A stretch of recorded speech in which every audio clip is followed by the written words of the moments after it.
जम्मू कश्मीर का भी रिजल्ट सामने आ गया है। जम्मू कश्मीर का जो रिजल्ट है वो एकदम प्रॉपर चौंकाने वाला है, क्योंकि सबको उम्मीद थी कि नेशनल कॉन्फ्रेंस और कांग्रेस मिल करके एक अच्छा ग्राफ तैयार करेंगे और उस ग्राफ में कांग्रेस को काफी अच्छी बढ़त मिलेगी, लेकिन हुआ ऐसा कुछ नहीं। कांग्रेस फिसल के अपना जो उसका पहले का ग्राफ था, 10 साल बाद चुनाव हुए हैं और 10 साल पहले जो उसकी ग्राफ था वो काफी फिसल करके 6 सीटों पर सिमट गया है। वहीं बीजेपी की बात करें, 10 साल पहले जब चुनाव हुए थे और उस चुनाव में बीजेपी 24 सीट पर जीत हासिल की थी और इस बार वो बढ़कर 29 सीट पर आ गई है। इसका मतलब बीजेपी का कहीं न कहीं ग्राफ बढ़ा है और बीजेपी के ग्राफ बढ़ने की वजह से वहां पे बीजेपी इस समय राज्य की दूसरी सबसे बड़ी पार्टी बनकर उभरी है। पहले नंबर पे नेशनल कॉन्फ्रेंस, क्षेत्रीय दल होने के नाते नेशनल कॉन्फ्रेंस को काफी फायदा मिला और उस फायदे के बाद वो नेशनल कॉन्फ्रेंस और कांग्रेस के गठबंधन की सरकार बनने जा रही है। उमर अब्दुल्ला के पिता फारूक अब्दुल्ला, जो कि वहां के मुख्यमंत्री रह चुके हैं, उन्होंने कह दिया कि उमर अब्दुल्ला इस बार सीएम पद की शपथ लेंगे। इसके साथ हम आपको बताने जा रहे हैं कि बीजेपी की जीत में और बीजेपी का एक वो नाम जो आपकी आंखों में आंसू ला सकते हैं। जी हाँ, हम बात कर रहे हैं किश्तवाड़ सीट से जीती शगुन परिहार की। शगुन परिहार वो नाम है जिन्होंने अपने पिता को और अपने चाचा को एक आतंकवादी के हमले में खो दिया था। उनके पिता और उनके चाचा एक साथ उनकी मृत्यु हो गई थी। उनके चाचा बीजेपी पार्टी से संबंध रख रहे थे और उसमें काम कर रहे थे। शगुन परिहार का कोई ये नहीं था, कोई प्लान नहीं था कि उनको राजनीति में आना है या उनको राजनीति में चुनाव लड़ना है समथिंग, लेकिन जब बीजेपी ने उन पर विश्वास जताया तो शगुन परिहार ने चुनाव लड़ा।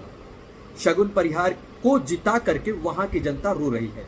शगुन परिहार की आंखों में आंसू है। उन्होंने कहा कि ये मेरी जीत नहीं है, ये शगुन परिहार की जीत नहीं है, ये जीत है समस्त उन लोगों की जो आतंकवाद से डरे हुए हैं, जो आतंकवाद से घिरे हुए हैं, जो आतंकवाद से छुटकारा चाहते हैं। ये जीत शगुन परिहार की नहीं है, ये जीत बीजेपी की नहीं है, ये जीत सिर्फ और सिर्फ उन लोगों की है जिन्होंने मुझ पर भरोसा जताया, जिन्होंने लड़ने का हिम्मत दिखाई कि हम लोग लड़ सकते हैं। बीजेपी पर भरोसा जताया, शगुन परिहार पर भरोसा जताया और उनको वोट देकर जिताया। बता दूं कि शगुन परिहार नेशनल कॉन्फ्रेंस के पूर्व मंत्री को हराई हैं। हालांकि मार्जिन बहुत कम था, लेकिन ये शगुन परिहार की जीत और शगुन परिहार एक ऐसी महिला है जो बीजेपी को जम्मू कश्मीर में जीत दिलाएंगे। इसके साथ 29 सीट पाकर बीजेपी काफी खुश नजर आ रही है जम्मू कश्मीर के रिजल्ट से भी। हालांकि उसको हरियाणा में पूर्ण बहुमत मिला। बहुमत के बाद बीजेपी के खेमे में खुशी की लहर है। लेकिन जो शगुन परिहार की बलिदान वाली कहानी है, जो शगुन परिहार ने अपने पिता को, अपने चाचा को खोया था, उसके बदौलत उसमें आंसू बहाए थे, जो लोगों ने उनके साथ आंसू बहाए थे, उन लोगों ने उन्हें समझा और शगुन परिहार को जीत दिलाकर ये बता दिया कि वो लोग आतंकवाद के खिलाफ हैं और वो लोग आतंकवाद का सपोर्ट नहीं करते हैं। आतंकवाद के खिलाफ की होने की वजह से उन्होंने बीजेपी पर और शगुन परिहार पर अपना भरोसा जताया है। बहुत बहुत धन्यवाद। जम्मू कश्मीर का भी रिजल्ट सामने आ गया है। जम्मू कश्मीर का जो रिजल्ट है वो एकदम प्रॉपर चौंकाने वाला है, क्योंकि सबको उम्मीद थी कि नेशनल कॉन्फ्रेंस और कांग्रेस मिल करके एक अच्छा ग्राफ तैयार करेंगे और उस ग्राफ में कांग्रेस को काफी अच्छी बढ़त मिलेगी, लेकिन हुआ ऐसा कुछ नहीं। कांग्रेस फिसल के अपना जो उसका पहले का ग्राफ था, 10 साल बाद चुनाव हुए हैं और 10 साल पहले जो उसकी ग्राफ था वो काफी फिसल करके 6 सीटों पर सिमट गया है। वहीं बीजेपी की बात करें, 10 साल पहले जब चुनाव हुए थे और उस चुनाव में बीजेपी 24 सीट पर जीत हासिल की थी और इस बार वो बढ़कर 29 सीट पर आ गई है। इसका मतलब बीजेपी का कहीं न कहीं ग्राफ बढ़ा है और बीजेपी के ग्राफ बढ़ने की वजह से वहां पे बीजेपी इस समय राज्य की दूसरी सबसे बड़ी पार्टी बनकर उभरी है। पहले नंबर पे नेशनल कॉन्फ्रेंस, क्षेत्रीय दल होने के नाते नेशनल कॉन्फ्रेंस को काफी फायदा मिला और उस फायदे के बाद वो नेशनल कॉन्फ्रेंस और कांग्रेस के गठबंधन की सरकार बनने जा रही है। उमर अब्दुल्ला के पिता फारूक अब्दुल्ला, जो कि वहां के मुख्यमंत्री रह चुके हैं, उन्होंने कह दिया कि उमर अब्दुल्ला इस बार सीएम पद की शपथ लेंगे। इसके साथ हम आपको बताने जा रहे हैं कि बीजेपी की जीत में और बीजेपी का एक वो नाम जो आपकी आंखों में आंसू ला सकते हैं। जी हाँ, हम बात कर रहे हैं किश्तवाड़ सीट से जीती शगुन परिहार की। शगुन परिहार वो नाम है जिन्होंने अपने पिता को और अपने चाचा को एक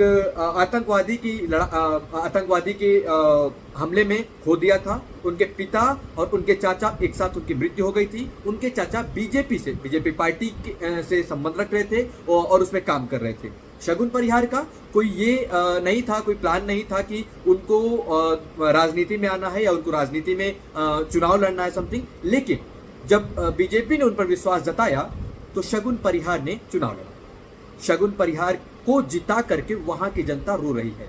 शगुन परिहार की आंखों में आंसू है। उन्होंने कहा कि ये मेरी जीत नहीं है, ये शगुन परिहार की जीत नहीं है, ये जीत है समस्त उन लोगों की जो आतंकवाद से डरे हुए हैं, जो आतंकवाद से घिरे हुए हैं, जो आतंकवाद से छुटकारा चाहते हैं। ये जीत शगुन परिहार की नहीं है, ये जीत बीजेपी की नहीं है, ये जीत सिर्फ और सिर्फ उन लोगों की है जिन्होंने मुझ पर भरोसा जताया, जिन्होंने लड़ने का हिम्मत दिखाई कि हम लोग लड़ सकते हैं। बीजेपी पर भरोसा जताया, शगुन परिहार पर भरोसा जताया और उनको वोट देकर जिताया। बता दूं कि शगुन परिहार नेशनल कॉन्फ्रेंस के पूर्व मंत्री को हराई हैं। हालांकि मार्जिन बहुत कम था, लेकिन ये शगुन परिहार की जीत, और शगुन परिहार एक ऐसी महिला है जो बीजेपी को जम्मू कश्मीर में जीत दिलाएंगे।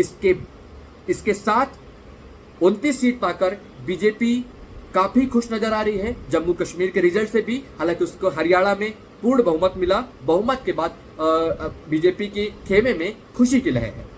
लेकिन जो शगुन परिहार की बलिदान वाली कहानी है, जो शगुन परिहार ने अपने पिता को, अपने चाचा को खोया था, उसके बदौलत उसके जो उसमें आंसू बहाए थे, जो लोगों ने उनके साथ आंसू बहाए थे, उन लोगों ने उन्हें समझा और शगुन परिहार को जीत दिलाकर ये बता दिया कि वो लोग आतंकवाद के खिलाफ हैं और वो लोग आतंकवाद का सपोर्ट नहीं करते हैं। आतंकवाद के खिलाफ की होने की वजह से उन्होंने बीजेपी पर और शगुन परिहार पर अपना भरोसा जताया है।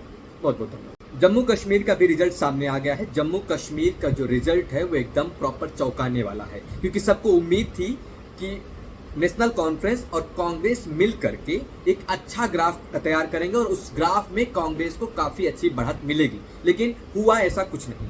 कांग्रेस फिसल के अपना जो उसका पहले का ग्राफ था, 10 साल बाद चुनाव हुए हैं और 10 साल पहले जो उसकी ग्राफ था वो काफी फिसल करके 6 सीटों पर सिमट गया है। वहीं बीजेपी की बात करें तो 10 साल पहले जब चुनाव हुए थे और उस चुनाव में बीजेपी 24 सीट पर जीत हासिल की थी और इस बार वो बढ़कर 29 सीट पर आ गई है। इसका मतलब बीजेपी का कहीं न कहीं ग्राफ बढ़ा है और बीजेपी के ग्राफ बढ़ने की वजह से वहां पे बीजेपी इस समय राज्य की दूसरी सबसे बड़ी पार्टी बनकर उभरी है। पहले नंबर पे नेशनल कॉन्फ्रेंस, क्षेत्रीय दल होने के नाते नेशनल कॉन्फ्रेंस को काफी फायदा मिला और उस फायदे के बाद वो नेशनल कॉन्फ्रेंस और कांग्रेस के गठबंधन की सरकार बनने जा रही है। उमर अब्दुल्ला के पिता फारूक अब्दुल्ला, जो कि वहां के मुख्यमंत्री रह चुके हैं, उन्होंने कह दिया कि उमर अब्दुल्ला इस बार सीएम पद की शपथ लेंगे। इसके साथ हम आपको बताने जा रहे हैं कि बीजेपी की जीत में और बीजेपी का एक वो नाम जो आपकी आंखों में आंसू ला सकते हैं। जी हाँ, हम बात कर रहे हैं किश्तवाड़ सीट से जीती शगुन परिहार की। शगुन परिहार वो नाम है जिन्होंने अपने पिता को और अपने चाचा को एक आतंकवादी के हमले में खो दिया था। उनके पिता और उनके चाचा एक साथ उनकी मृत्यु हो गई थी। उनके चाचा बीजेपी पार्टी से संबंध रख रहे थे और उसमें काम कर रहे थे। शगुन परिहार का कोई ये नहीं था, कोई प्लान नहीं था कि उनको